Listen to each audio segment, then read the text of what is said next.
So, good day each and everyone. This is Machitata Hatsunor speaking from BS Ed Mathematics.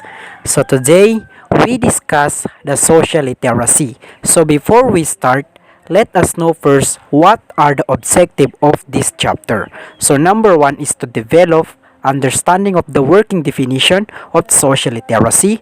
Number two is explain the roles of parents and teachers in teaching social skills to children. And lastly is to discuss and examine issues literacy.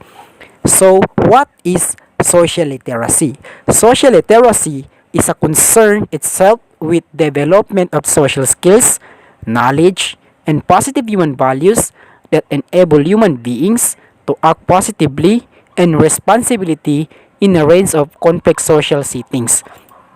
Meaning to say, social literacy from the perspective of social cultural theory is more than the ability to read and write and more than mastering literacy. In addition, children can learn literacy through the social interaction between themselves and children or adults in or outside of the school. So there are three types of social interaction. How do you treat people in a good way? Number one is morally upright. Morally upright is a refers to thoughts, speech, actions, and motivations. It says that the morally upright are those who give us motivation, like teachers, peers, and friends. Then the next is justice. So when we say justice, a system that promotes and rewards good and at the same time punishes wrongdoing.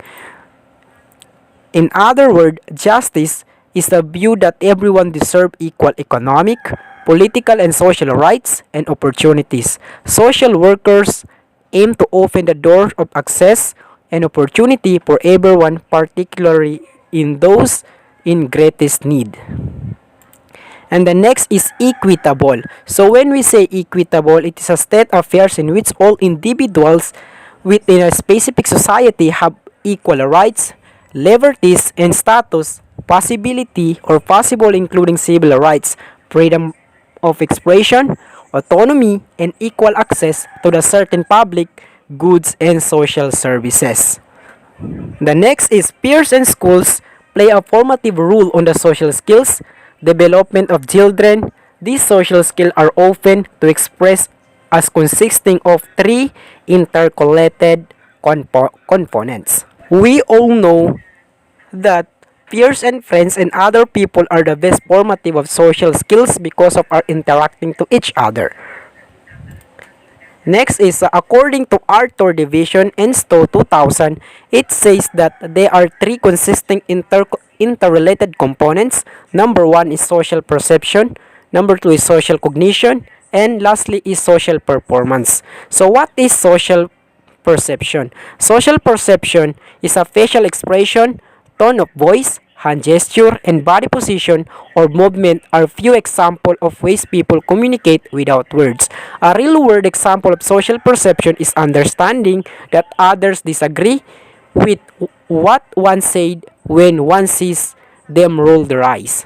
The number two is social cognition. So when we say social cognition, is a learning, an example of cognition, the way our brain makes connection as we learn concept in different ways to remember what we have learned. Our ability to reason through logic is a prime example of cognition or social cognition. And lastly is social performance. So when we say social performance, it is define the effective translation of an institution mission into a practice in line with accepted social values. In other words, social performance is about making an organization, social mission a reality, whatever that mission is. The next is ability social skills. So when we say social skills, is our ability to interact with others in a given social context in specific ways that are socially acceptable or valued. So social skills is the ability that when you are communicate to each other, or social skills are the skill we use every day to interact and communicate with others. Then, next is there are several types of social skills that must be mastered for a child to be socially adept. According to Lawson 2003, this range from the ability to initiate, maintain, and end of conversation to reading signals to more complex skills such as solving problems and resolving conflict.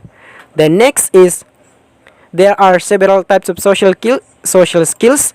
Number one is greetings. So when we say greetings, children develop relationships with peers by interacting with them. So we all know that when we say greetings, it is talk about how do we interact each other, like starting your conversation like hi, hello, and in Muslims is assalamu alaikum and so on and so far. That is a greetings or greetings. Next is initiating conversation. So when we say initiating conversation, in order to carry on a conversation, a child must be able to initiate, maintain, and close conversation appropriately. So accordingly, initiating conversation is how do you communicate or how do you start a conversation to your peers, friends, and so on. So example is how to start a conversation. That is initiating conversation. And when you ask information to your peers, friend, and teachers, is that is initiating conversation. Then introduce yourself for anyone, offer a help, then ask